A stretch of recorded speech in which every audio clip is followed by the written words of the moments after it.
Today, what we're going to do is we're going to start out with our land acknowledgement. Nevada Now acknowledges and honors the indigenous communities of this region and acknowledges that we are on the traditional homeland of the Nuwauvi Southern Paiute people. We offer gratitude for the land itself, for those who have stewarded it for generations, and for the opportunity to study, learn, work, and be in community with this land. We encourage everyone in this space to engage in continued learning about the indigenous peoples who work and live on this land since time immemorial, including the Las Vegas Paiute tribe and the Moapa Band of Paiutes, and about the historical and present realities of colonialism. Jerry? Sorry, I needed water. All right, you know what? I forgot to, hold on a second. I've got to mute everybody. Oh, good, there we go, including me.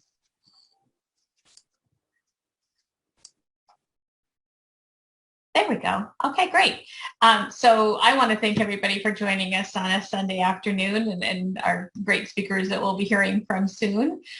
We have a great program planned. And first, I want to introduce the board. Some of you saw the new board last round, but we have a whole, well, additions to our board, not new board, but so we're kind of changing things up. Sue Birch and I are going to be co-executive directors. So Sue Birch is the executive director. I'm the executive director now of Nevada Now. Sue's also the PAC coordinator, legislative coordinator. That's why she has so many hats. She's my right hand now. So we have, let's see, so director of membership and volunteer coordinator is Eva Love. A director of technology and media is Madalena Robertson. Director of fundraising is Sarah Evans, joining us from the baseball park. Director of outreach is Michelle Maese. I don't think Michelle's on yet. She's working today, but will be soon. Director of actions, Laura Campbell. She wasn't able to make it today. Secretary Tricia Methner. I know Tricia's here. And our treasurer, Lenore Briley. And I saw Lenore, so there you are waving, good. And first, we just want to kind of cover some events that we have coming up. We have a really busy agenda going into 2022. Madalena is going to put some links in the chat for us on how you can join us and volunteer, and so you won't miss any of the events. First of all, I'm personally having a fundraiser for Pat Spearman. This is not Nevada Now sanctioned, it's mine, with ERA activist Kate Kelly. If you're involved with the ERA, she's wonderful, wonderful New York activist. Actually, I think she's in DC now. And we're going to be joined by our friend Lily Ledbetter, State Senator Dina Neal, Hala Ayala, who is, she carried the ERA in Virginia, Zoe Nicholson, who's joined us today, longtime ERA activist, Carol Jenkins, she's with the ERA Coalition, Jemiah Wilson, who's co-host with Kate of Ordinary Equality, a podcast, Charlotte Clymer, transgender activist and military veteran, Catherine Granger, she's a supermajority co-founder, and Rosie Couture, Generation Ratify. And it's a bunch of ERA activists getting together to thank Pat Spearman, and just we hope that you can join, and it'll be a great bunch of people speaking. So Nevada Now has a table at Progressive Summit 2022 that Battleborn puts on every year, and we'll have a link in there for how you might want to join. They've got some great speakers, including Samantha Glover joining. I just recently talked to her. She's back from DC, so she'll be at the summit, and there's a Facebook event and some things you can look up. We're having two programs this month. On the 28th, we're having a Black History Month program. There'll be a link in the chat for that. It's at 7 p.m. on the 28th to accommodate lots of schedules, so a different date for us than is typical, but we want you to join us for that one. And then March events are coming up. Our March program will be on the 20th. We'll do something for Women's History Month to be announced. We will be participating in Gender Fest with Cy. We're going to be, that's on March 26th from 10 to 4, and we'll have a link for that. And then our big event we're planning right now is on March 27th, a Meet the Candidates Nevada Now PAC fundraiser. And we have a Facebook event up for that as well, and hope you'll join us. We've got a lot of candidates that'll be coming and speaking, and I'm going to turn it over to Sue to talk a little bit more about that and have a quick bylaw. Nothing's more exciting than a revised bylaws vote. We're going to do that. There is probably nothing more exciting than revised bylaws. So we'll take care of that little business first. We emailed out to our membership the revised bylaws. Hopefully you've read them. If you didn't, I understand. We also had them posted on the website.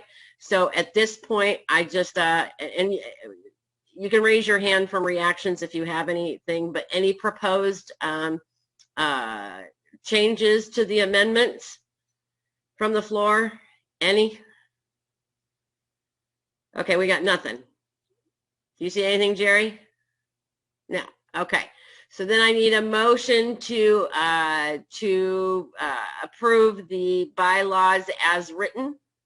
So moved. So moved. Can I have a second? Second. Second. Thank you. Then by a show of hands in your reactions, all those in favor of the bylaws as written, raise your hand.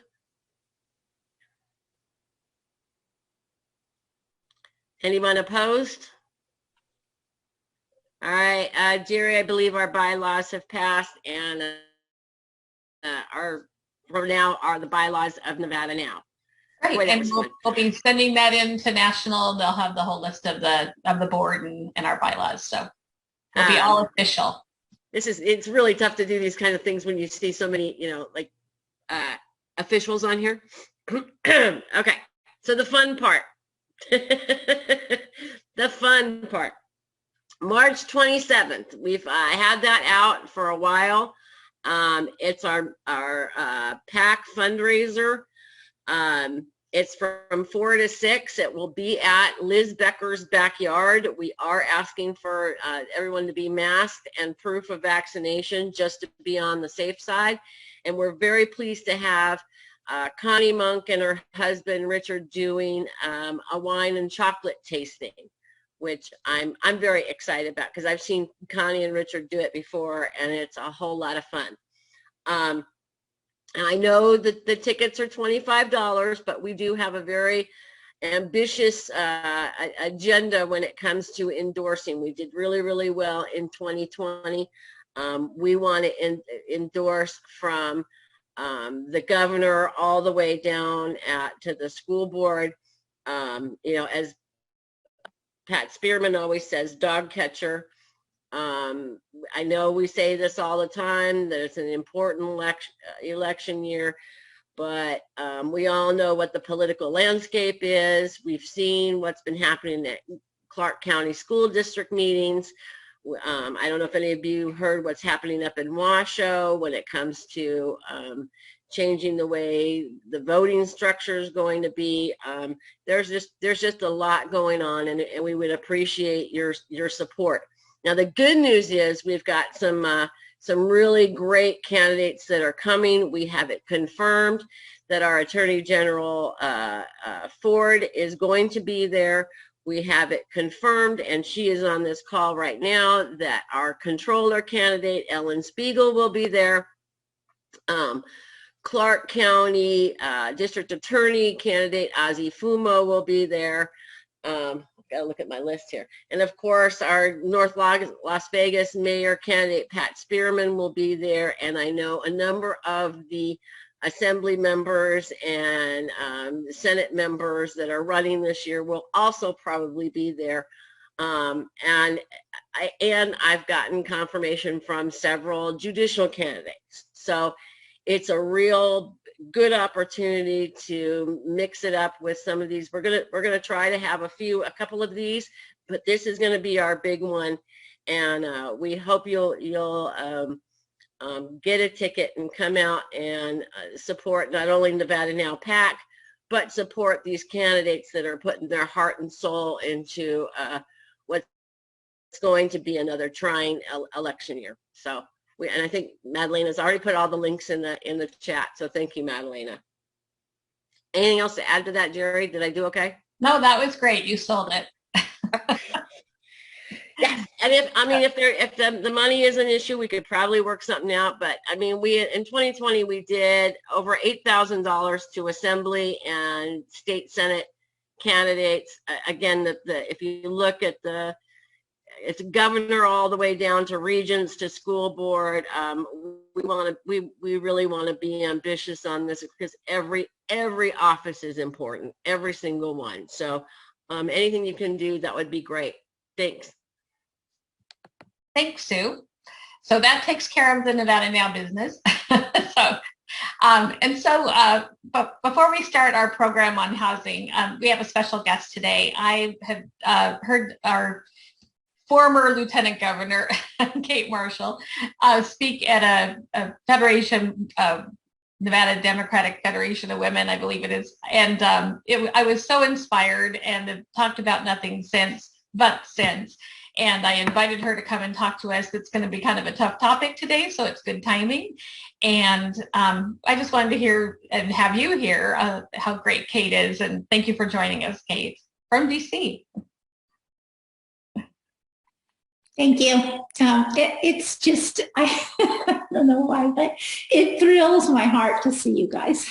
I miss Nevada so very much, and I miss you. And just hearing your voices just brings a smile to my face. That's all. I really want to say that. When I spoke to, actually, I think it was Ellen Spiegel who asked me to speak to the Nevada Federation, the Nevada chapter of the National Federation of Women. And the theme, which I thought was the perfect theme for this year, was rejuvenation and renewal. And I read somewhere today that we have 34 days till spring. And everything that has happened to us, it has just seemed like every moment is years ago and years to go. And so I felt like this theme was just perfect. It's so much what we want and what we can do something with. I think people just want to live their life if only they could.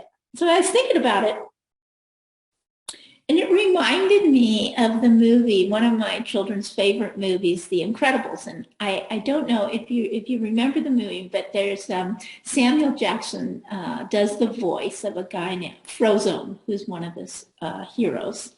And there's a moment in the movie where he slides into his apartment or house, and he says to his wife, "Where's my super suit?" And you can hear his wife grumbling in the background. And then he says to her in frustration, "It's for the greater good." And I think that there are all moments in our lives where we can be superheroes. But what we need to do is we need to find that super suit. And for me, growing up, it wasn't obvious what super suit I could fit into. For one thing, I was terribly shy. Probably today they would have some diagnosis for how shy I was. Well, when there would be dinner, I would literally go out and count the plates around the table. And if there were more than there were us, I come from a large family, I would go back into the bedroom. I did not want to see anyone. I would rather read my book.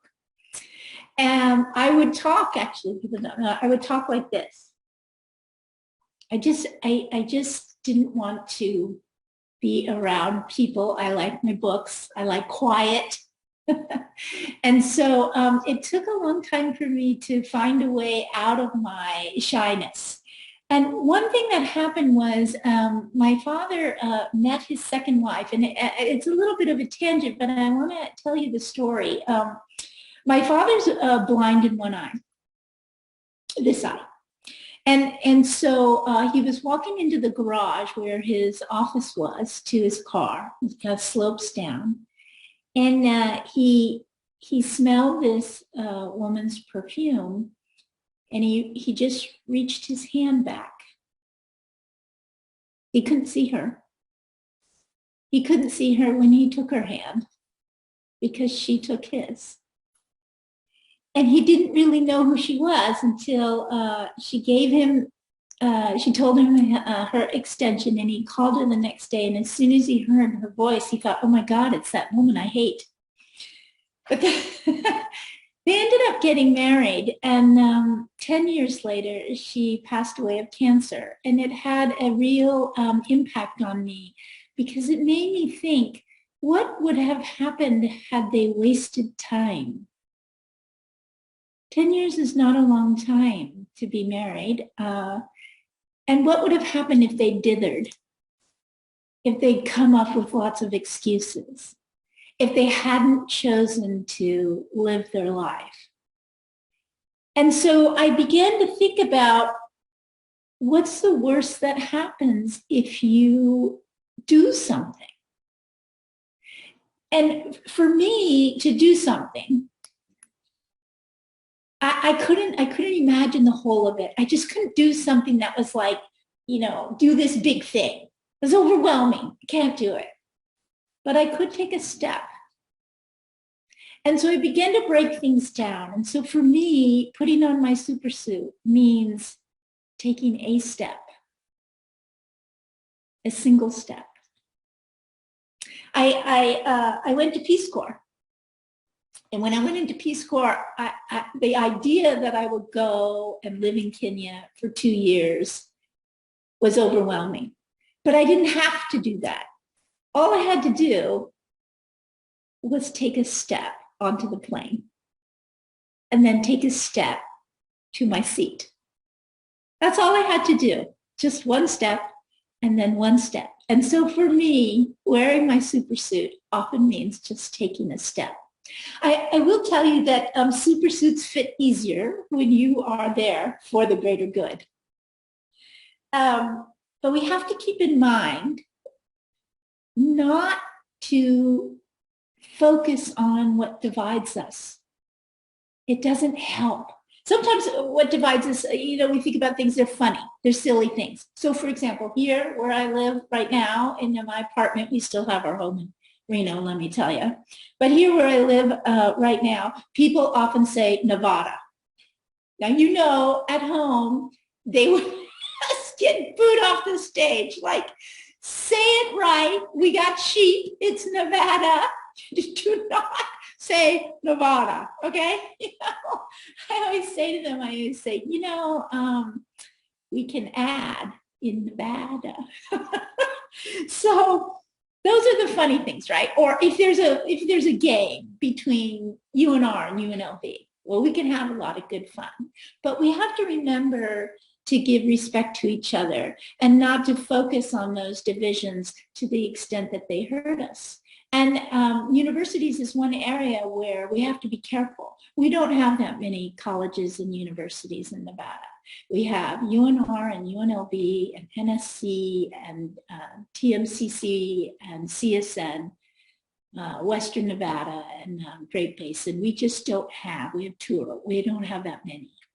And so when we spend time arguing with each other over where that money should go, instead of uniting and insisting that our education dollars are increased, those divisions hurt us more than they hurt other people. So I would suggest when you put on that supersuit, remember to do it for the greater good, but to do it for things that unite us. I would say to you, especially here on a call on such a critical issue right now,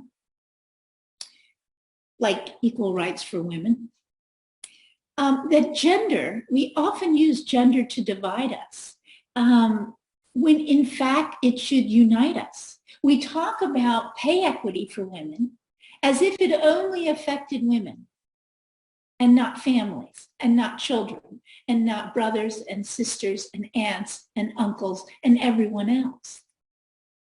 Because when she can't pay her student loans or her daycare, right? When she can't make the bills meet, that ripples across the extended family. So when we talk about gender as if it were a divisive issue, we miss the boat. Because what we should recognize is that everyone should be interested in this issue because it affects us all. One of the issues that is I'm very sensitive to is the issue of race. And part of it for me is because my father's Mexican American, my mother's Irish American. That I'm just going to tell you that what that really means is that everyone's Catholic and that conversations are done at a very loud octave. But what it also meant for me, and I'll let you decide which parent I likely look like, but what it also has done for me is that I have been privy to things that people just didn't know where I came from. And I have gotten it from both sides. On my father's side of the family, all my cousins speak Spanish at home. We didn't speak Spanish at home because my mother doesn't speak Spanish. And so they would make fun of me. They get it in good because I didn't speak fluent Spanish, could just pick up things here or there. And obviously I am not a person of color. And so they would nail me in ways cousins and siblings only they can. At the same time, I have been in meetings where people have discussed things that I was so offended and so shocked that I was silent. I remember once being in a meeting, my maiden name is Soltero, and most people, if you don't know that happens to be a very Spanish name, you think it's Italian. Especially if you look at me, you assume that maybe I'm Italian. And I remember one time being in a meeting, a business meeting, okay, where this is all work. And a person in the meeting was talking about going to San Diego and the brown plague. And at first I wasn't sure what they were talking about. I was like, what are they talking about? What brown plague? What is going on? And then I realized what they were talking about. They were talking about my father. And they were talking about my family. And I was so taken aback that I didn't say anything. And as I have gotten older, I realized that part of wearing your supersuit is that we cannot be silent.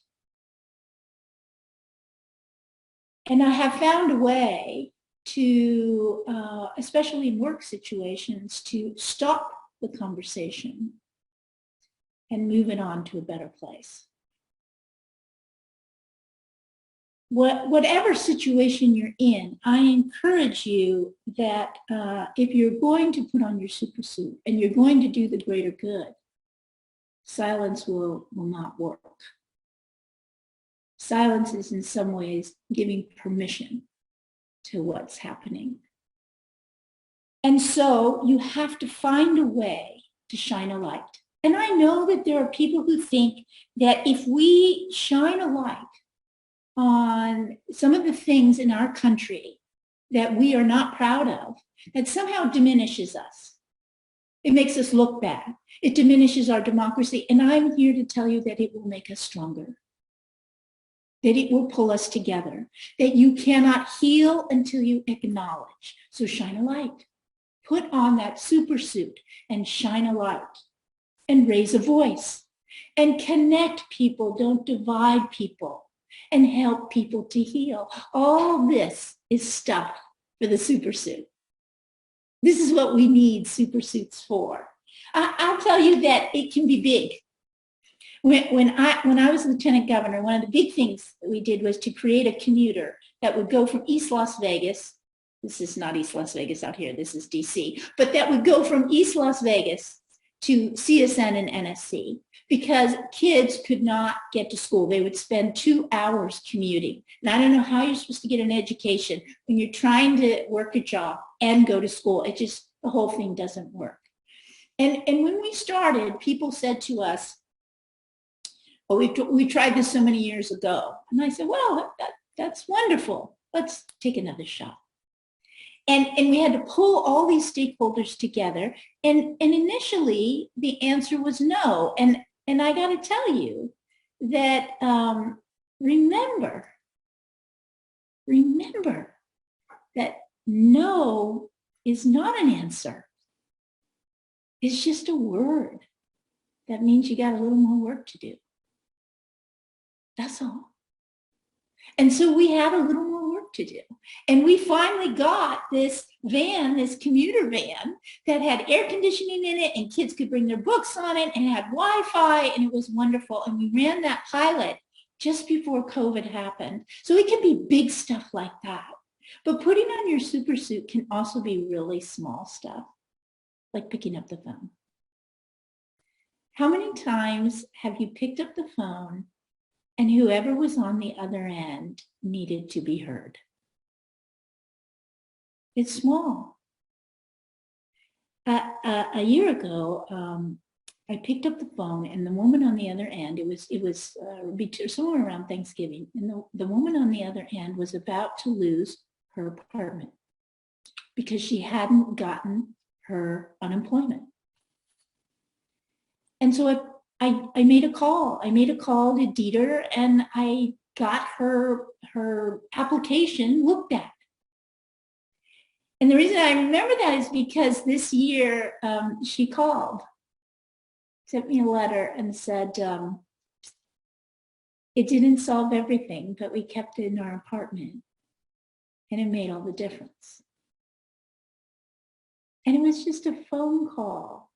That's all I did. I just answered the call and made a call. This is the stuff of super suits. Big stuff, small stuff. For me, it has meant taking one step at a time. Peace Corps, one step at a time. Running for office, that is a really big thing and pretty scary for those people who are running now. You're literally running. It's one step at a time. It's the only way you can do it. When you see big issues like we are facing now for women, right, who can't get a place for their children, who have to manage work and my children and school and whether or not I have the job, and God forbid you're a frontline worker, because it's still crazy. This is the stuff for super suits, right? Because it's so overwhelming and it's so big. And you have to remember that what is the worst that happens?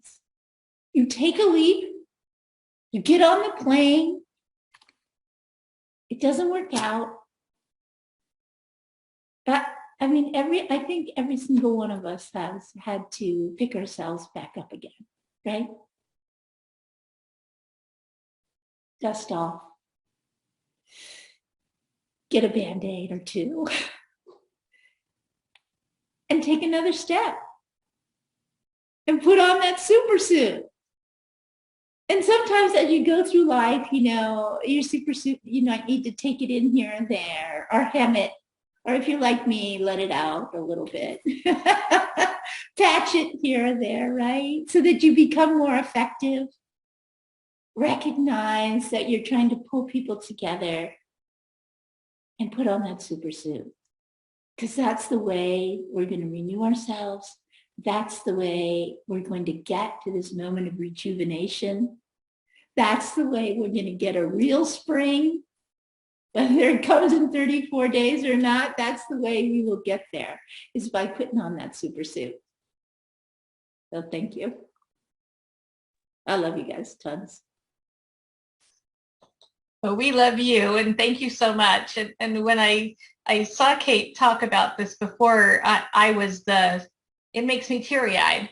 I was the little girl who would hide, There's pictures of family pictures where I'm not even in them because all the people were coming to our house and I went in the bedroom with my book. And, so it is hard for me to take the steps I take. And when I hear you talk about that, I'm very shy. And I told Zoe and I talked about after I heard you, I have to take these steps. We've talked about how we take these steps. And we recently met with Senator Cortez Masto, and everyone, including my husband, afterwards said, well, you just talked to her and told her what you needed. And I had to put my super suit on and do it. And I sent you a note, Kate, afterward and said, I put my super suit on and stood out front with our ERA signs on the 27th. So you've inspired me, and I know you've inspired others. And I just am so grateful to you for joining us today. It meant a lot to me personally. So well, we do it one step at a time, right? One step at a time. One step at a time. Thank you so much. And yes. if you can hang out with us, we're going to be talking about the housing crisis in Nevada. So we need our super suit today. Oh my goodness, the housing crisis. We have lots of crises. I will tell you one other thing. To me, women are the glue. We glue together families. We glue together communities, right? We are the glue. And so more than anyone else, we got to have those super suits ready. You got to be the best. Thank you for getting us ready and giving us this talk. I love you, and I love the whole idea. So thank you so much. All right, guys. Love you. Bye. Love you. All right. Now I have to not be teary-eyed. So I had heard that, and I couldn't wait for Nevada Now members to hear her as well. So I'm so happy we took that moment, because today, as we said, we're talking about the housing crisis in Nevada. We all know about it. We're all activists and have been, watching what's happening in our state and wondering how we can help and what's the right tactic to take. And so we have some really great people here today to talk about this. And we aren't going to solve the problem today, but we might come up with some great actions to take as well. So I just had some notes that most of you know, but with the increase in evictions, record home prices, record rent increases, no available inventory in our state, that housing insecurity is affecting so many Nevadans. And when you think about housing insecurity, it isn't just being houseless, it's living paycheck to paycheck and not being able to afford because of rent increases, or paying your bills because housing is now, a bigger portion of your budget. So it's affecting us all, whether it's personally affecting you, it's impacting seniors on fixed incomes, it's affecting teachers. Heaven knows the pandemic is affecting teachers, and of course, housing is as well, frontline workers. And, I've heard somebody say, well, will our children be able to live here and, build a life here, as expensive as it's getting? So we want to hear also, what's happening in Nevada, but what actions are needed. A couple things that I know we'll be talking about today, but recently the governor said that the Nevada Housing Division announced a $300.7 million, the tax-exempt bonding has been earmarked for affordable housing. And we know that's going to help the long-term on affordable housing, but is that enough? And the county commission is talking about, Marilyn Kirkpatrick said something really cool the other day. She said, I've never been a fan of rent control, but I'm starting to be a fan all day long, because now this is just about greed. So, we have people talking about it. Our legislature only meets twice every other year. So, what are these solutions? So we know this is an important topic, and we've invited 4 wonderful people who are working on this every day. So we're going to start off with Christine, if you're ready. Christine Hess, she's the executive director of the Nevada Housing Coalition. She spoke at our Senior Women program and about affordable housing for senior women. And their mission, the Nevada Housing Coalition's mission, is to create sustainable solutions through community awareness, capacity building, and advocacy to ensure housing options for all Nevadans. So Christine, thank you for joining us. Awesome. Thank you so much, Jerry. And thank you all. So inspiring. I do just want to flag for Kate. Is it okay? Because sometimes I do put my super suit in the cleaner. I take it to the cleaners and take a rest. So I usually refer to it as a cape, but I'm going to think of it as my super suit instead. So I really appreciated that. And of course, housing is a topic to unite us all.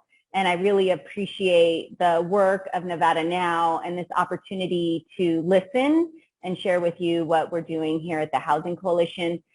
Jerry, is it okay if I go ahead and share my screen? Yes, you should have the ability to do that. Great. And so everybody should be seeing my screen share now. Perfect. And I am traveling, but I think I've got my technology down. So of course, as Jerry mentioned, I'm Christine Hess. I am the Executive Director for the Nevada Housing Coalition. We are a statewide nonprofit to advance and promote affordable housing in Nevada. And of course, right now, as my title slide mentioned, it is out of reach for so many Nevadans, too many Nevadans, as we're finding, and it's just been exacerbated throughout the pandemic. So we do our work here at the Coalition really through three priorities: advocacy, education, and collaboration. I have those here on the slide to the left. And we're going to, of course, focus mostly on advocacy. But when it comes to affordable housing, we have also got to educate ourselves. So you'll see today, although I presented also in August, I am going to touch on some things. And actually, I brought forward really some new slides that we've just incorporated into a brand new tool, this Nevada Affordable Housing 101, which is on our website. And if you want to really dive in, dig into affordable housing, it's a pretty cool resource. We worked really hard with Enterprise with generous sponsorship from Charles Schwab Bank. So it's a really cool resource, and you're going to see it continue to rise to the top for me. Additionally, we have our monthly Luncheon Learns. That next one is February 23rd, next Wednesday, and we'll be focused on converting non-residential buildings into affordable housing next Wednesday. And then the one in March is one of my favorite ones. Last year we did it as well, but we'll focus, I have the housing division on to talk about our inventory. And I'm going to share some slides from the report that they just released.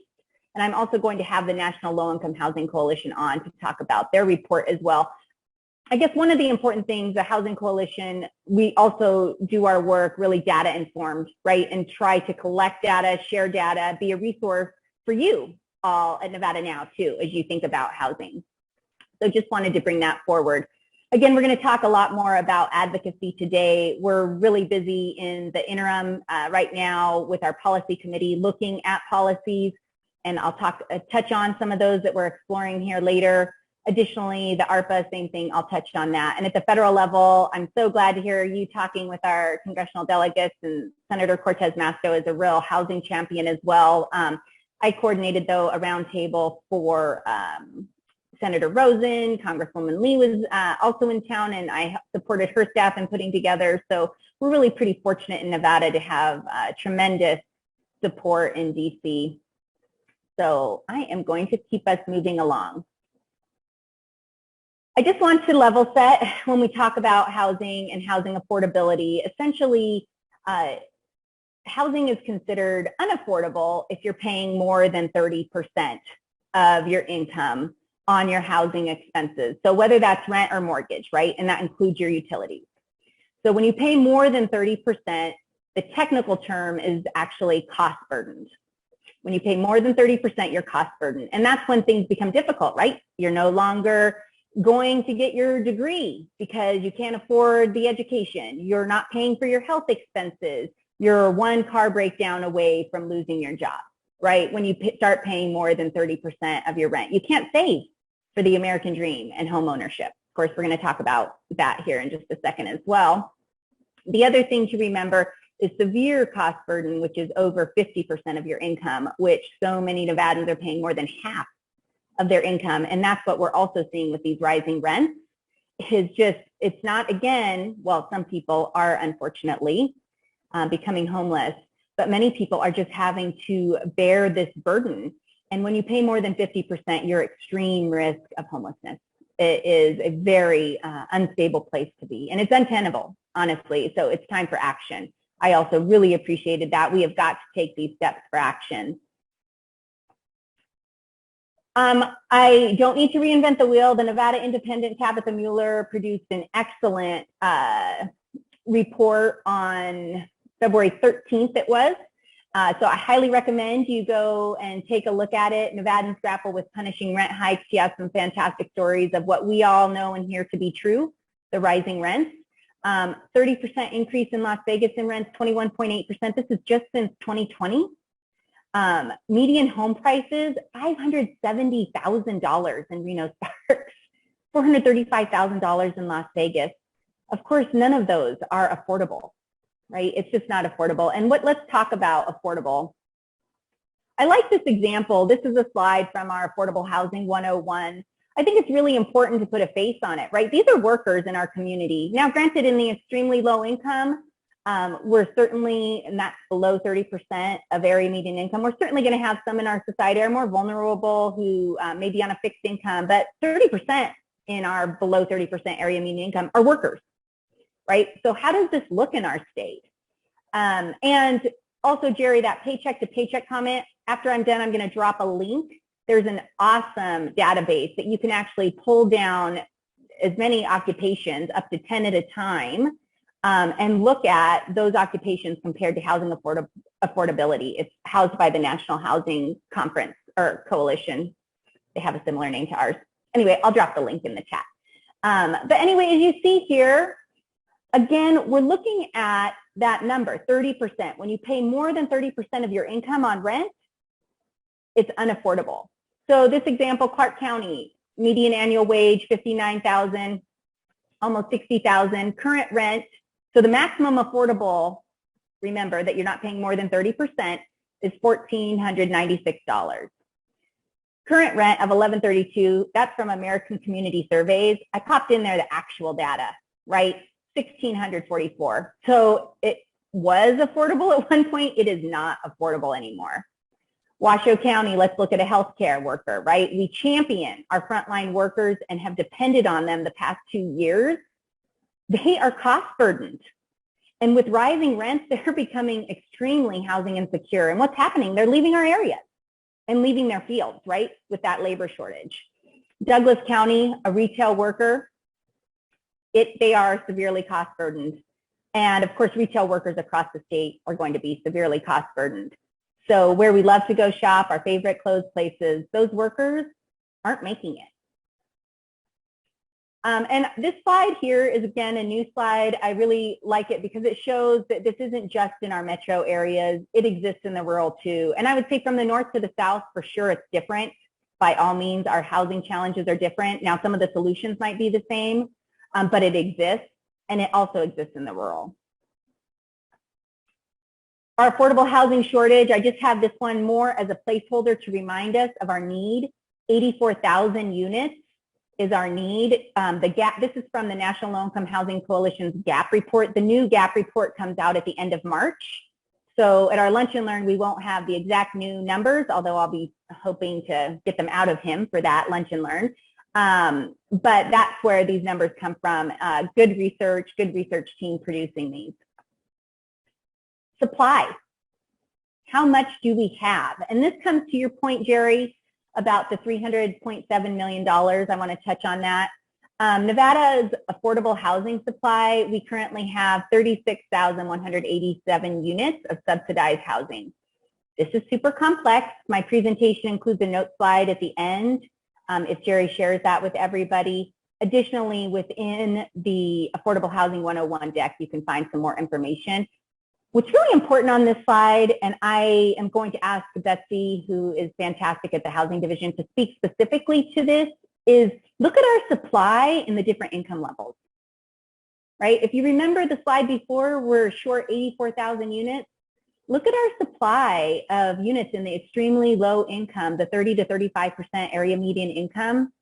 It's one of our lowest inventory units, so we've really got to start doubling down. It's the hardest to build even within affordable housing. It's the most expensive. And again, pretty technical, and happy to answer that as I can.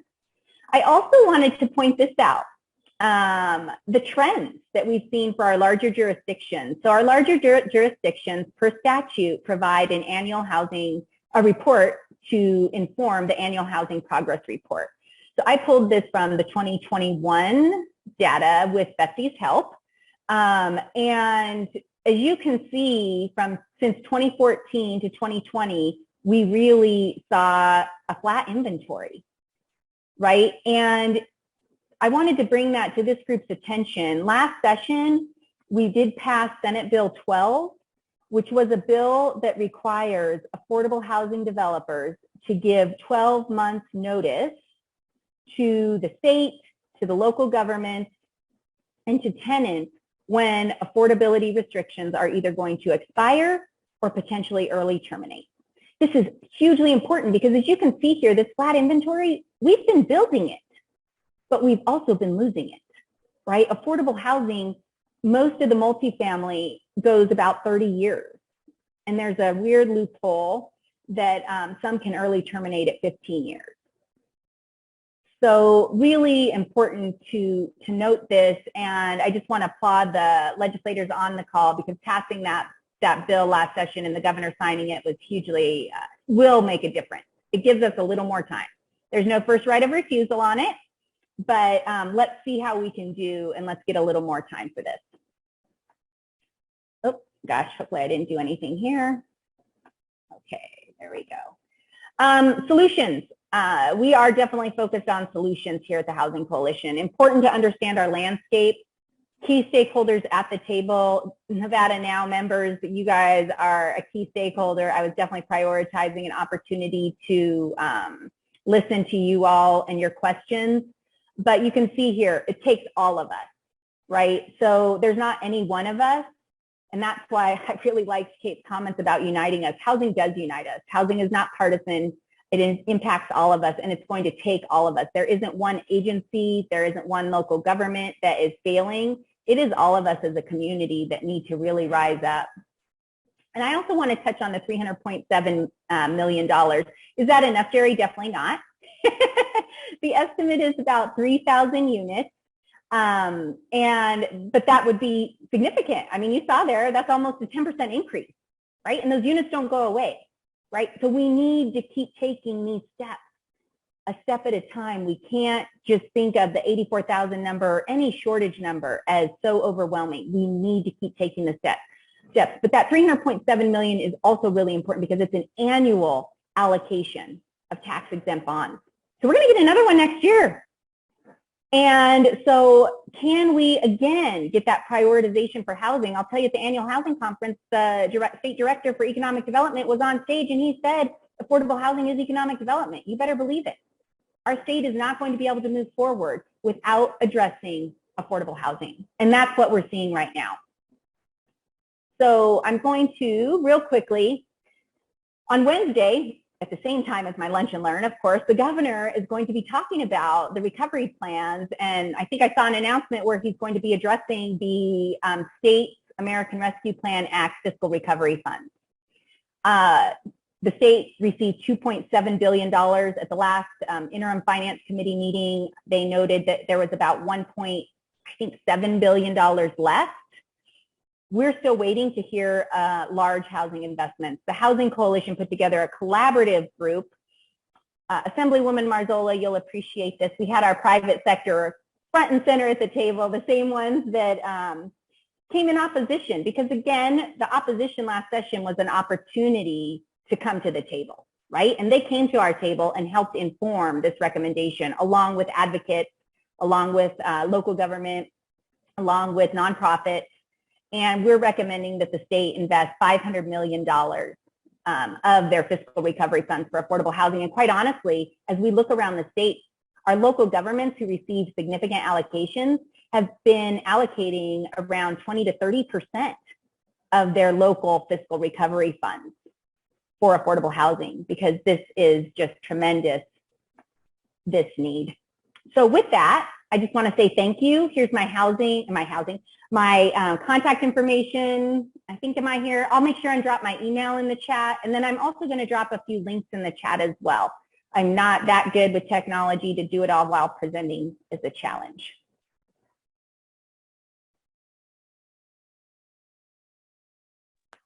Thank you. And maybe you already hit this part. I was sending a note. Any of the links for the programs you were talking about coming up, I'd be interested to watch some of those. So thank you, Christine. So next we're having Venetia Constantine from the Legal Aid Center of Southern Nevada and friend of Nevada Now. She is going to talk to us about what legal aid is hearing and helping people in our community. Anisha? Okay, put on my super suit to make sure I can share the screen. See, I told you from now on, it's going to be all about the super suits. Okay. There we go. Everybody can see that? Looks great. Okay, rocking. So there are just, I know that Now is really good about saving these and making them available. So there's a lot of information in these slides. I'm not going to necessarily go over each bit of it because I know we're time constrained, but I wanted to make sure it was available for anyone who needs it.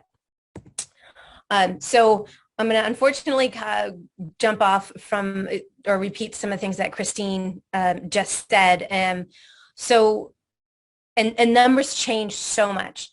She had about 30% that rents have skyrocketed since 2020, 30%. I know it's more than 20%, but it's a lot. Right now in Las Vegas, and I was just looking this up, in Clark County, there are total housing units estimated 899,000 if I round up. And there are almost 2.4 million people in Clark County. So just kind of to keep in mind how sort of tight we are with the number of people that we have here and even the available housing units in Clark County. Average rent right now is about $1,600. And if you are looking for 3-bedroom apartments or things like that, they're even much higher. Clark County has given out $220 million in rental and utility assistance. That's about 57,000 applications for all of the emergency rental assistance money that came from the federal government. So that's where this 220 million came from. About 57,000 people have received help. There's still about less than 6,000 applications they still need to go through. That is just the county. That does not include the city of Las Vegas. Right now, very, very important. If you walk away with nothing else right now, please keep in mind right now there's no national or statewide eviction moratorium in place. There is nothing that stops your eviction but you. Okay, so this is just a visual of the rental increases. One of the things that I wanted to note on this, if you notice the $500 across the bottom, the studio line, I think that's more indicative of the number of studio apartments we have available and where they are located. But you can see you're talking about a 3-bedroom apartment that is just going up higher than anything else. So if you're a mom with a couple of kids or a family and you can't afford to buy into something, this is keeping you in a situation where it's much more difficult to ever be able to buy into something because of so much money that you're paying towards your rent. So when can somebody be evicted? Here are all of the ways that somebody can be, evicted. Sorry, I cropped this off another show. If you don't pay your rent, you can be evicted. If you violate a condition of the lease, you can be evicted. If you're causing a nuisance on the property, you're evicted. You can be evicted. If you're not in a current lease, there's something called a no-cause eviction. Because you're not in a lease, they can just give you 30 days and evict you for no cause whatsoever. That is the hardest one to fight. If you're a tenant at will, which essentially means you have no lease, you've never had a lease, you can be evicted. It's much more common. What we typically see is that somebody lets somebody stay in their house, rented a room, something along those lines. And those are usually messy. Nevada has something that is different than any other state. We have what's called a summary eviction. The summary eviction is basically when your landlord or somebody puts a note on your door. They tape a notice to your door. That begins the summary eviction process. In order to stop the process from going forward, the tenant, which in legal terms would be the defendant, must go and file an answer. What happens in all other states for evictions is that the landlord, which would be the plaintiff, files an eviction case. That is not what typically happens in Nevada. The summary eviction is tapes a notice on the door, then the tenant has to file something in court, which then the landlord files the complaint. It's a very different sort of process, but the issue that we see most often with summary evictions is because of it, we really don't know how many evictions there are. Somebody gets a note on their door, a lot of them will just leave at that point, no matter the defenses that they have. Or the landlord, they go to talk to the landlord, and the landlord's, hey, you know what? If you leave now, I won't charge you this. Or if you leave now, I won't put on your credit report. Because if you have an eviction on your credit report, that makes it 10 times harder, at least, to find another place. So those are some of the reasons why we really don't have a handle on how many evictions. If you do go to court, so summary eviction, a tenant files an answer, landlord files the complaint. In the summary eviction, if you go to justice court and the judge awards the landlord, all they can award the landlord is possession of the unit. In this process, the landlord has to separately sue if they're going to ask for money from you, including your back rent. There's also formal eviction, which is what it is called, what evictions are in any other state. In a formal eviction, it's definitely to court. You have a right to a jury trial. The landlord can ask for money. And then just a side note, that's the only way a mobile home or foreclosure can be taken care of. Like a tenant in a mobile home or a tenant in foreclosure is formal eviction. In a mobile home right now, ironically, state law says you can't do a summary eviction for a mobile home. You have to do a formal eviction. So just saying that's already in the law. It's just for mobile homes right now, though.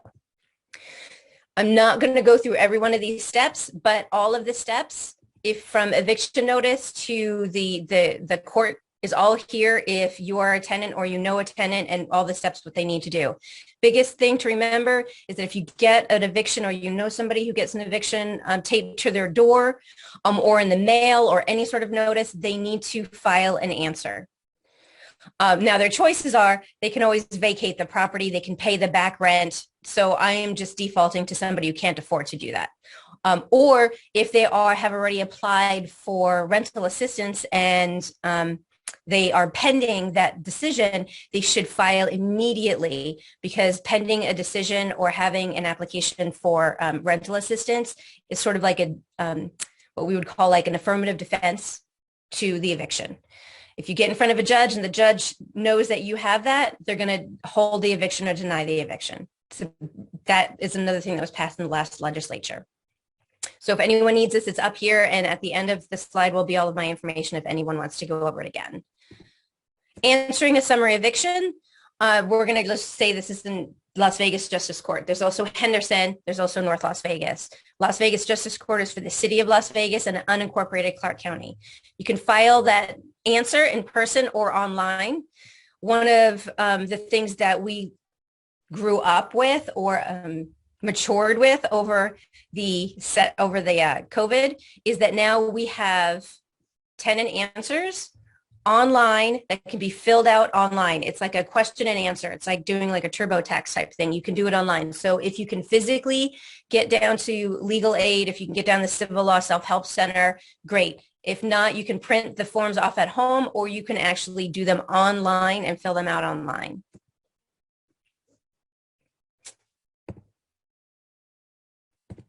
So rental assistance.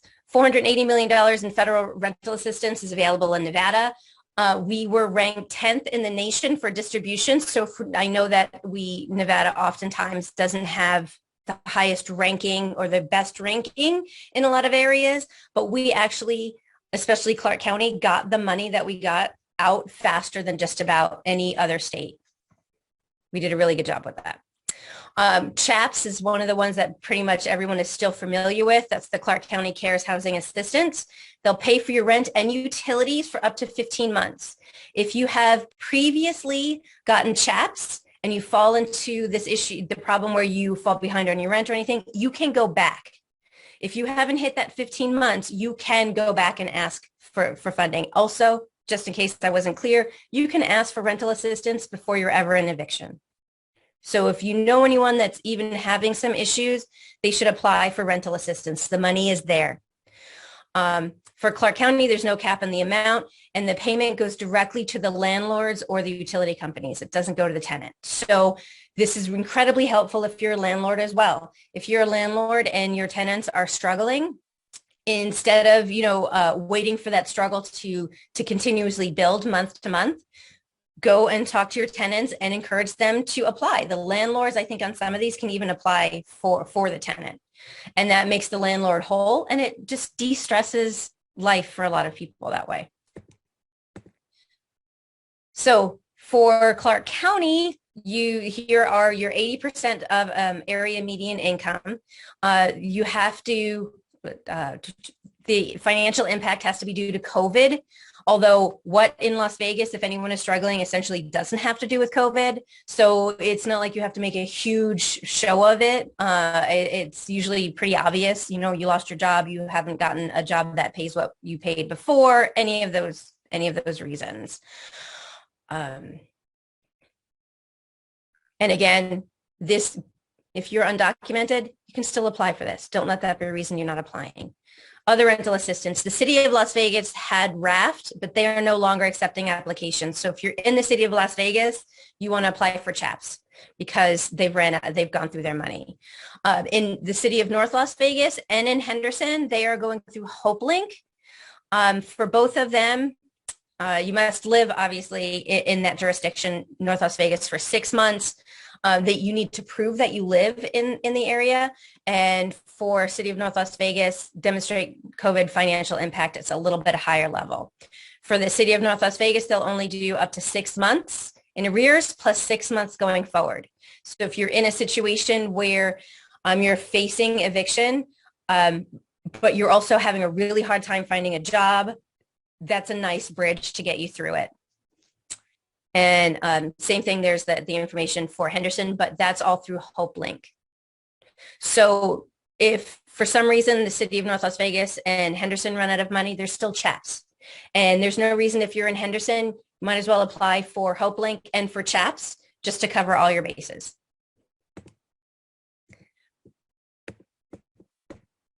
So AB 486, this is what I sort of mentioned a little bit earlier. This is what was passed in the legislature. It covers almost all evictions except for nuisance evictions. So in other words, if, like what I hear a lot of the landlords saying is, if somebody's selling drugs, or if there's crimes going on in the apartment, or if there's super loud music, something like that. Those are all potentially nuisances. If you designated evictions, it stays for 30 days for mediation. I forgot to mention that we do have an eviction mediation program. So if you are being evicted and let's say your landlord's not really working with you, whatever any of those reasons are, even if you've applied for rental assistance, but you haven't haven't heard back from that, if you request mediation, then the two of you with a mediator can sit down and work out a payment plan, work out whatever the issues are, work those out. Again, that's helpful for both the tenant and the landlord. And if your application for rental assistance comes through, that helps with the mediation as well, because everybody's sort of much less stressed about it, especially if a family has been living in the same location for multiple years. Their kids are in school at the local school district or local schools.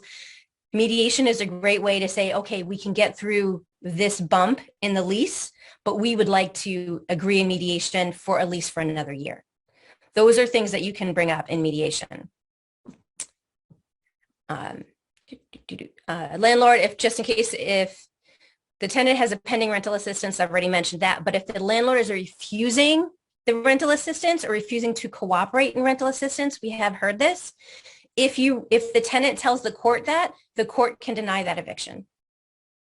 So tenants have a lot of defenses in these situations, but the hurdle here is that the tenant has to file an answer to actually use any of these. If they just get the note on the door and leave, none of this matters. I know I'm kind of trying to go through this pretty quick. So rent increases. What are your rights with rental increases? I know this was already mentioned before, but there are no rent control laws in Nevada. Strengths that a tenant can have, though. If you are in a lease, your rent cannot be increased during the lease. They cannot add on fees that are not in your lease. Your lease is your protection as well. That is the contract. Now, what we're seeing with a lot of people is during COVID, their leases ran out. And if they were behind on the rent and their leases run out, they can get a 30-day notice and the rent can be increased. And some of the increases in these rents are incredibly high. We had, anecdotally, we had a person whose rent was about $1,500 a month, and they received a notice from the landlord that they were not only being evicted, but because their lease was up and they had stayed 30 days past that lease, that they were raising the rent to $4,000 a month from $1,500. So that tenant now owed $4,000 for that 30-day holdover. These were the landlord's arguments. And the lease had a clause that said, if you don't pay your rent, the landlord is entitled to 100% additional fee of the rent. So this landlord was literally in court saying that this tenant owed $8,000 for 1 month of rent. So that's crazy. You should, if you're in a situation that you don't know what is happening for the next few months, your lease is coming up due, you don't want to move, you don't have the savings for the security deposit and all of those other things you need to move, negotiate with your landlord. Put on that super suit, take a deep breath, and try to talk to your landlord. The landlord can say no, but if you've been a good tenant and things are so kind of squirrely right now everywhere, your landlord may say, I know that you've been a good tenant. We've had a rough 6 months, rental assistance really helped. I know you're getting on your feet. Let's sign another year lease for that same amount of rent. If you're the person who got sued for $8,000 for a month of rent, contact your local representatives. And I'm going to say that at the end of this anyway. Contact your commissioners, contact your council members, contact your local folks, because we can see numbers, but when we hear stories, and I mean everybody, when you hear stories, you understand it in a way that's completely different than just saying 65,000 people called for eviction help in 2021. One person out of that 65,000, their story sometimes sinks in a lot more than that data will. And that also goes for if your neighbor has gone through this and you had to assist your neighbor, you could call, email, let your council members know, let your commissioners know. All of that can help them decide what to do next. Eviction ceiling. There was also another bill about automatic eviction ceiling and it's on here, but if your eviction was due to COVID-19, it can be automatically sealed. Keep in mind, though, if you moved because something was taped to your door and your landlord went ahead and did a formal eviction anyway, you might not even know that is on your record. So one of the things we always suggest is check your credit report, check your record. If you don't know how to do it, contact legal aid. Eviction ceiling, though, if you get it sealed, it removes the case from the public record so that landlords don't jack up your security deposit, or in an atmosphere that we have right now, when they know that they can have 30 people needing this one apartment, and they can just go, I'm going to take everyone who's at eviction and just throw them right out, So sealing your eviction, you can do that. If you got an eviction that was not due to COVID, but it's still on your record, you can still seal your eviction. You just have to go through a few steps to do it. Easiest way would be landlord and tenant can stipulate in writing to seal the eviction case. But again, where that could happen is mediation. And then, like I said, a tenant can file a motion to seal with the Civil Law Self-Help Center. And then non-payment of rent evictions during the COVID-19 emergency should be automatically sealed. But as a legal aid attorney, I don't believe anything until I see it in writing. So if that's your situation, check it anyway. So I hope I've gotten through everything. Contact legal aid, go to the Civil Law Self-Help Center, go online. Any of those will get you the information that you need. And if you just need to talk to somebody to ask some questions to see where you are, call legal aid. Sign up if you're interested. We have a landlord tenant ask a lawyer program. It's every Wednesday. It's at the Civil Law Self-Help Center, or it was on the phone during COVID. 15 minutes free with a lawyer. You want to know everything I just said is, gobbledygook to you, but you're in a situation or you know somebody who is, they can sign up for Ask a Lawyer. It's free, and a lawyer will answer all of your questions in 15 minutes. My number one recommendation is write down your questions. You got 15 minutes, get through them. That was a lot. Any questions? Let's wait and do questions. We'll have Eva watch the chat and get questions. I just wanted to make sure you put things in the chat as well, the quick links that people can use until we'll have all this, it's recorded, and we'll have all of the links out by email, and usually on Facebook, we'll list some things as well. I know on your website, I noticed, Vinisha, that it had a first thing you see is on the top, it said a statement for tenants that there's no state or federal eviction moratorium in place, and here's instructions so that people know as soon as they click on the site, where to start heading to. So we know you've been inundated with requests, and we're grateful that you're here to help us out. Well, that's what we're here for. So please don't ever hesitate to use us. But like I said earlier, 65,000 people reached out for eviction help in 2021. It's so sad, and it's crazy, and it certainly isn't improving. So we'll get to some of the questions, because I have questions, but I know we've got two more great speakers. We also wanted to invite people who are on the ground working with people, hearing it personally. We have two wonderful people, but Sarah Levitt is the lead organizer for Las Vegas DSA Housing Justice Campaign. I saw it, I think it was just yesterday, they were out canvassing to organize tenants. We know you're hearing directly from people impacted, and we thank you for joining us and fill us in on what you're hearing and some of the things you're helping people with. Thank you, Sarah. Absolutely, thank you so much. So I'm going to share my screen. Let me see, I'm in the wrong tab though. Oh crap, no I can't. One second. I could see it for a minute, so. Yeah, I just couldn't get to the right tab. Okay.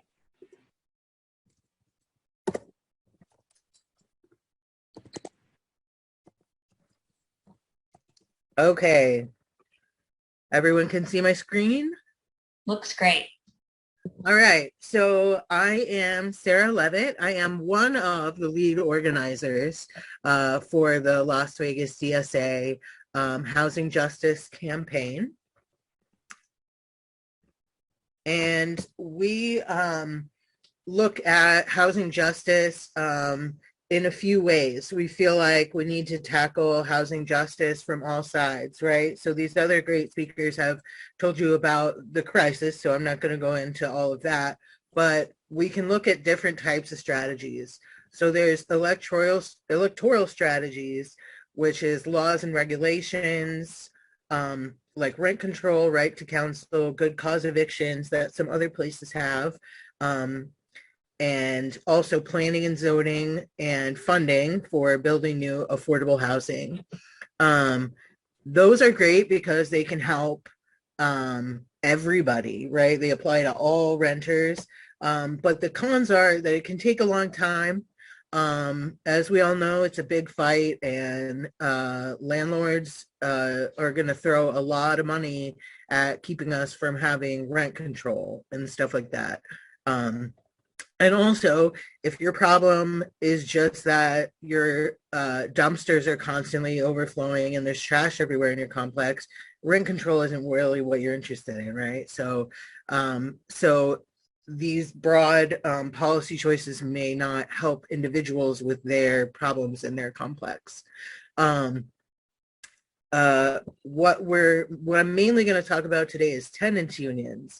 This is another way that we can it's a way that we can help restore a good balance of power between the landlords and the tenants, because right now landlords have all the power pretty much, right? Like everything is stacked in their favor legally, and so a tenant trying to negotiate individually with a landlord has very little to no power. If all the tenants in the complex get together, or most of the tenants get together and say, hey, this is what we want, then they have a lot more power. We have, strength in numbers, right? Another thing that we are researching is social housing, and it actually should say social housing acquisition. But basically, we're still researching this, but it's basically a group of tenants comes together to purchase their building. So the tenants own the apartment complex and they manage it like democratically together. And so that's another like model that's been used in some other places that really is empowerment for tenants, right? It's like home ownership, but without, you know, having a single family home. Okay. So like we talked about, a tenant union, it's a group of renters that are working collectively. They're all working together. It's really important that it's democratically organized. You don't want a few people coming in and telling all the tenants, you know, it's not LVDSA coming in and saying, oh, tenants, you need to do this, you need to do that. It's everybody gets a voice, right? And again, the tenants unions, the purpose is to balance out the power between the landlord and the tenants. And so just an example of some of the types of things that tenants unions can do when, you know, when they're successful. There are tenants unions that have secured extra time for people who are evicted to move out. So you're evicted, but now you have 60 days or 90 days to stolen security deposits have been returned to tenants if there were, you know, if they were improperly taken. In Brooklyn, there are unions that have gotten utilities restored after they were illegally shut off. Sometimes landlords will shut off utilities for various reasons. So, and getting, it can help with getting maintenance and repairs addressed. If there's a ton of plumbing problems and the landlord just never deals with them, you know, coming together can really help something like that.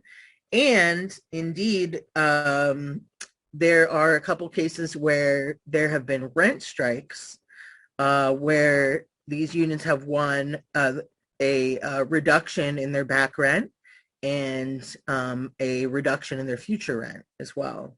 And so these type of things, it's a very long process, and these are not wins that are achieved easily, but this is just to give you some ideas of what can happen when you're able to organize a successful tenants union. So these are the steps that we are going through and to organize a tenant union. So first we have to identify a target property, right? So we identify a landlord that is being predatory towards their tenants. And then we go canvass the property. So we go knock on doors, talk to tenants, find out what their stories are, and you know, invite them to the union, essentially. We need to gather a lot of information on the landlord. The landlord knows everything about their tenants, so we want to know everything about the landlord. We want to even it out, right? Once we have people interested, you can organize community meetings to get all those tenants together, talking to each other. Like I said, it's their union, right? It's their union, not our union. So they need to talk to each other. They need to be ready to organize together. And then as a group, once you get, if you agree on some demands, you can communicate those demands to the landlord. They might not agree right away, in which case you have to escalate. You might have to put on pressure campaigns. And then as you go, you got to build the structure of the union as needed to support the actions that you're doing. So I'm going to talk mostly about what we're doing right now. Identifying predatory landlords. So what do we mean by a predatory landlord? These are some of the ways that landlords take advantage of renters, and these are some of the stories we've heard. unreasonable or illegal rent increases is one of the biggest ones right now. And of course, we've heard about rent increases from some of our other speakers. And it's really stressing people out right now. They're like, how am I going to come up with this money? Because, you know, I can't move and, you know, there's nowhere else to move to. We've had people people are very worried about retaliation. And that's a big challenge to get people to participate in organizing their own complex or neighborhood. We've seen a lot of mass evictions, and we've seen a lot of people are getting no cause evictions. We had a story recently of a single mom who was getting a no cause eviction. And her daughter, her 2-year-old, she just had to like take some time off work because her 2-year-old needs brain surgery. She has a very rare condition, and her landlord thought that that was a great time to kick her out. Yeah. Oh, and we also have some landlords who refuse to accept chat payments, even though they're legal payments. There's landlords who refuse to take them because they want to be able to kick that person out, upgrade the unit, and charge even more. So these are some examples. So how do we identify predatory landlords? A big way is this tenant incident report form. I'm going to copy the link and put it in the chat. And this is something that please share it far and wide. Fill it out yourself if you've had, whoops, how do I go back a slide? Heck. Sorry. I thought I knew what I was doing, but apparently I don't. Let's go to this slide. Okay, there we go. So the tenant incident report form is something that Las Vegas DSA has created to get information about any bad experiences that people are having with their landlords. And then if we identify a place that is really problematic, we will try to get those tenants organized. We also just look at like news articles, social media, online reviews, and word of mouth, anything that we can find out about any of these ways that landlords are taking advantage. So please feel free to fill out the tenant incident report form, share it. It's really helpful for us to identify some properties. Okay, so one of the main actions we are doing right now, and one of the things that if you want to get involved, you really, this is the best way to be able to help, is canvassing. So sometimes we will do a lit drop where we just go and leave flyers about eviction defense and tenants' rights, and we'll just leave those door to door. And get people, you know, especially if there's mass evictions going on, we want people to know that they need to file an answer right away, right? So that's one of the things that we, you know, we'll put in those areas. Where we really get to the bread and butter of organizing tenants is the deep canvas, which means we go knock on doors and ask people about their experiences with their landlords. Is their unit habitable? Are they rent burdened? Or, you know, what situation are they experiencing? And we can connect them with resources like legal aid and help them fill out CHAP applications. And then we also just want to build relationships. We want these folks to know that we're here for them and that we're here in solidarity with them. And we do canvass properties multiple times because we really need to build those relationships, and people need to really trust us that we have their best interests at heart. So if you want to do, this is grassroots organizing, right? That's what grassroots organizing is building relationships person by person by person so that they become organizers. Essentially, so they become organizers. And this is a picture of some of our LVDSA members that were out canvassing an apartment complex. Okay. Another thing that we're doing a lot of is landlord research. And again, I said we want to collect all the info that we can get on the landlord. How much profit are they making? What is their income? What is their assets? What is their lifestyle? Does this person have a yacht and meanwhile is hiking your rent by $500 a month? You know, that kind of thing. You know, are the tenants rent burdened? Has the landlord been doing anything illegal? And just anything we know, knowledge is power, anything we can find out. And we use public records mostly to find this information. So so everything we're doing is on the up and up, just so you know, just so you're aware. If you, oh, actually we're at the last slide. So if you want to get involved, the eviction defense canvases are usually on Saturday mornings. Our next one is Saturday, March 5th. We do them every couple of weeks. And if you're interested, you can go to lvdsa.org/events to sign up for that. You can, again, fill out and or share the tenant incident report form. That's really important. Like I said, share far and wide. And if you are interested in helping us identify and research predatory landlords, maybe you're really good at public record stuff, maybe you're a real estate buff, or, you know, maybe like me, you can't go to the canvases. I'm disabled, so I don't go to the canvases. So I do a lot of research stuff. If no experience necessary, you can help without experience. If you're interested in that, email us at lvdsahousing@gmail.com. If you would like to donate, we have a donate link right here, and then you can also donate via Venmo. If you have any other questions after this meeting, feel free to email us, lvdsahousing@gmail.com, and we would be happy to talk to you about what we're doing and get you involved and get you in on this grassroots. Because like I said, we got to attack it from all sides. We got people working on the electoral strategies. We're working on the unions, the grassroots, peer-to-peer organizing. And that's all I have.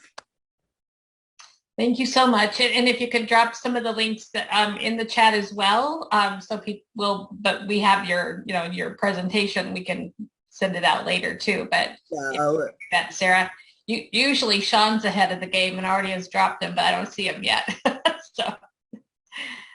So I know we're going long, but I saved the best for last. I think Tamika was telling me she's hearing from people giving them calls. She is Tamika Shante. She's the NAACP Vice President and Housing Chair. And she's getting calls of people asking for help and finding services. And so hearing from people doing the grassroots work, you know, we love the statistics and how to get help. But we also like to hear about some of the successes you've had, Tamika, and thank you for joining us.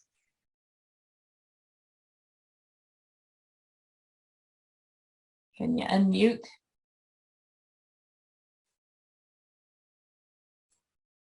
Sorry, everyone. I'm so into all the info, and I'm like, yep, that's true. I lost track that I'm also presenting tonight. So I am going to share my screen here briefly. The great thing about going last is that everything that's in my presentation has been mentioned, and it's so great that I do not have to reinvent the wheel for the most part.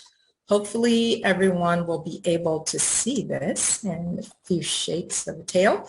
My name is Tamika. I'm the housing chair and also the vice president of the NAACP. Some of you I know because I am also the director of community engagement for the ACLU, and a lot of things we do overlap into housing. I'm going to continue on right here. So with the NAACP, our housing committee, a lot of folks are always wondering what we do.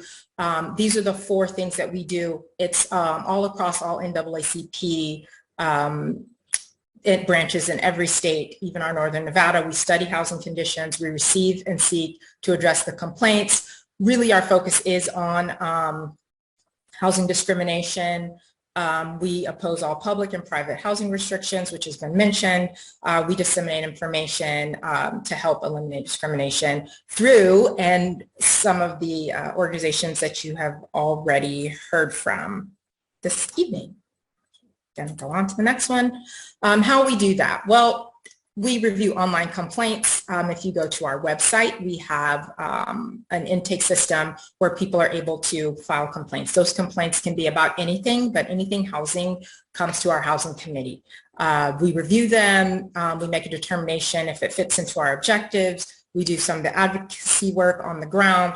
We provide resources. We direct them to Nevada Legal Services. We direct them to Legal Aid. We direct them to Nevada State Bar, Silver State Housing, which I'll touch on those here shortly.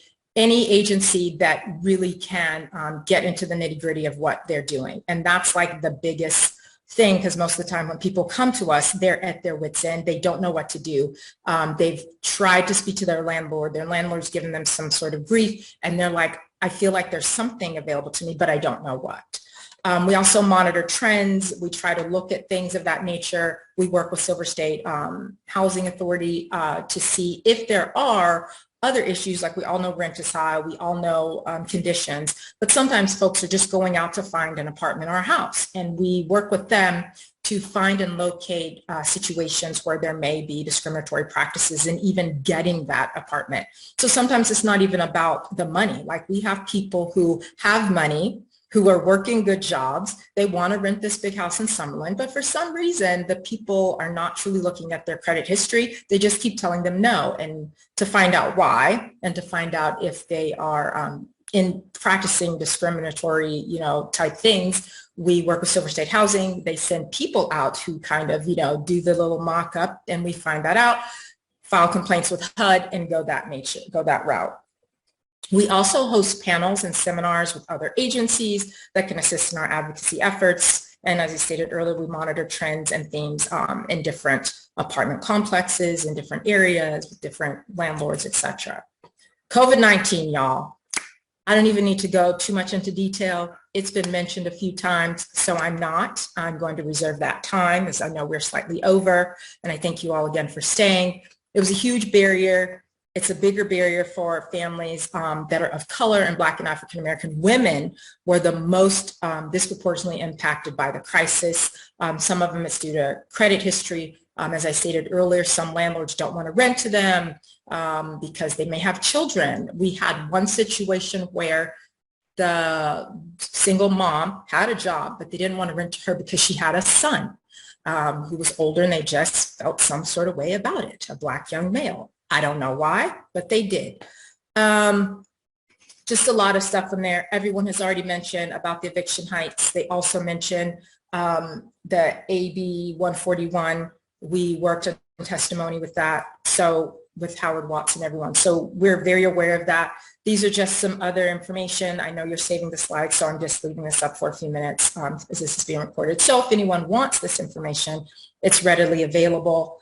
I'm going to go on. Our makeup, one of our biggest holdups at the NAACP is that we do have a legal redress committee. It's made up of volunteers from the community and community members. We do not employ attorneys. There's this big thing about, I'm going to the NAACP and I'm going to sue you. And we've had to tell, especially during the housing crisis, so many folks that we are not a legal entity. We can assist you. We can work with legal organizations. We will direct you to Nevada Legal Services. We will direct you to Legal Aid of Southern Nevada. We will work with you with Nevada State Bar to get you a private attorney if that's what you need. However, we are not that entity. We literally are a resource agency, and we try to advocate and work in that space for everyone. I know historically there has been legal entities at the NAACP, but they're a whole separate branch, and that's more at a national level, not at a state level. And I put this slide in there because this is like one of our biggest things, why some folks come to us and have a different expectation than what we're truly able to offer. And we don't want to give like a false representation of anything we're trying to do. We are trying to work, but our space is truly an advocacy area. Some of the things we've been pushing for and what we want that could be done, as was just mentioned by Miss Sarah Levitt, we need to push from the community. It's like a significant action. You got to have work from all angles, especially with the decision makers and policy makers. We need some programs that allow rent freezes so renters aren't saddled with the debt, especially from the pandemic, which we did work on legislatively. But that should be something that is permanent. It shouldn't be just because of here. There should be spaces where we work on those things. Elected officials, I know some of you are there, need to all collaborate. The housing industry, we need more affordable housing. That's been mentioned. We had some stats mentioned earlier, larger cities across the US, what they're working on, major issues. That's why I'm glad I'm going last, because all of these things have been mentioned. Community members, we just need to take efforts to review current federal guidelines. For example, for Section 8, that's another area. Sometimes we have folks who, because they have a Section 8 voucher, they're being told they can't live somewhere, or that someone doesn't want to take it. And true, a landlord does not have to take it. However, sometimes I think landlords don't truly understand how Section 8 works. And they're just, backing off for some reason. We also need to work in spaces where Black and African American women who are employed are not denied eligibility to programs because they are slightly over. We have had a lot of situations where we have women who work in the casino industry. They make a decent amount of money. They're able to pay everything. However, they're, as we stated earlier, one paycheck away from being houseless, homeless, being housing insecure, living with a family member, or living in their car. So these are things that we truly want to advocate for and that we work in that space. Continuing on, interactions with court also preclude people from being eligible for housing in Section 8. There are some places where, because you had an interaction with the court or you have a criminal record, not even sometimes if you've been charged with something, and sometimes it's a minor infraction, I'm just going to throw an example. You were publicly drunk, you got arrested. It was when you were 21 years old and in college, but it's still on your record. Now you're 25 and you're going to try to find an apartment, you have a family, and this keeps popping up. These are things that in that space where we work in, and we work with certain legislators to make these decisions. Going to keep going here. Sorry, y'all, I'm speaking fast. Who can help? Most of these folks have been on the call. We have Nevada Legal Services. I just put basically what they do. This is the same slide that we do with the NAACP. We share this information with our members, constituents, folks in spaces when we do any sort of housing programs or seminars or panels. Legal Aid Southern Nevada, hi, y'all are here. Great presentation, got some information. Everyone knows that's already there. Obviously, in NAACP, we're able to be an advocate in that space and help with resources and redirect. Another one, Silver State Fair Housing Council, just says a little bit about what they do, how they are in that space, and some things that they're able to do and barriers they can provide. They also are in need of, I just forgot the term, but they need more shoppers. It's actually paid. You can make a few extra dollars. I believe the pay used to be like $25 a shop.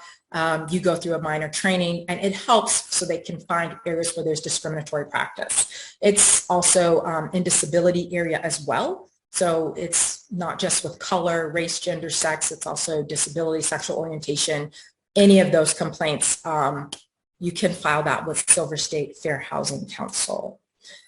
And just a few things to remember. Housing is a human right. We really, really, really push that. NAACP, and in my hat as an ACLU member, we push that as well. And it's truly, truly important to remember. We all got to live somewhere. We have people living in their tents on the street. They still have to live somewhere. You have to lay your head somewhere at the end of the day. Housing affects all income levels, just disproportionately for some reason affects women of color. We're working on that.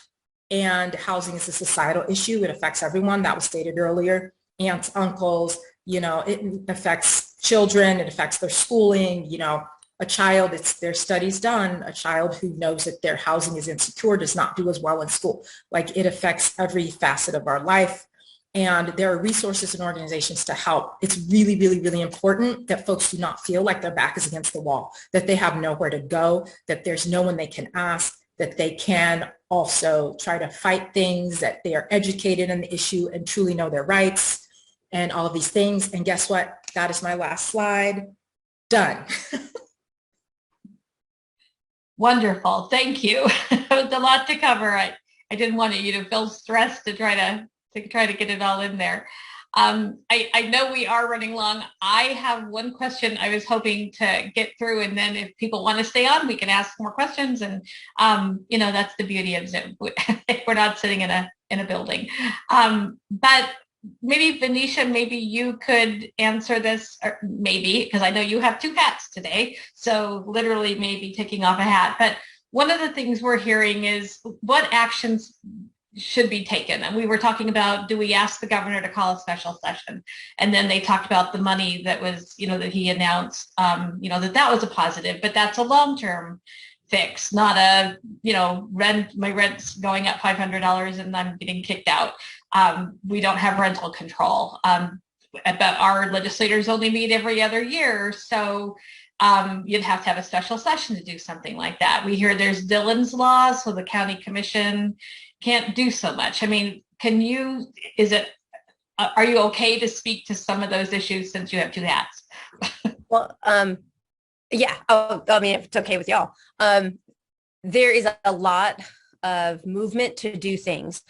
I just finished my first session in the legislature, and I know that there's a couple of other legislators on here who have more experience, but kind of the way that I'm viewing it right now is that's 2023, and to get a special session, it's not like we can do it next week. And I don't know if there would be enough push to get a special session. I don't know enough about that, but I think that how we don't tackle housing affordability, rent, all of these issues in the next session, I'd be shocked if there isn't a deluge of bills and some bills that really get through that make some systemic change. But I don't know how many people read the Nevada Current article this week about evictions, and that County Commissioner Kirkpatrick seems like she's kind of hit a wall. They're hearing a lot of what's going on, and she requested a list of all of the landlords who received rental assistance money, cross-listing it with all of the landlords and, raising the rents. So to me, it seems like getting that data means that the county is planning or hoping to do something. Now, it can be temporary. I don't know where it runs into, a home rule versus Dillon's rule. Those are very sort of technical questions that I don't feel comfortable answering as an attorney, but I do believe that the county is going to come up with something, because we just can't wait till 2023. Something sort of has to be done now. So there's got to be ways to do, whether it's temporary caps, whether it's, who knows, something. So I'm kind of hoping that the county has a lot going on behind the scenes, but my guess is within the next couple of weeks, we'll be hearing a lot of ideas or pushback. But I don't know, any of the legislators have more experience. Happy, jump in.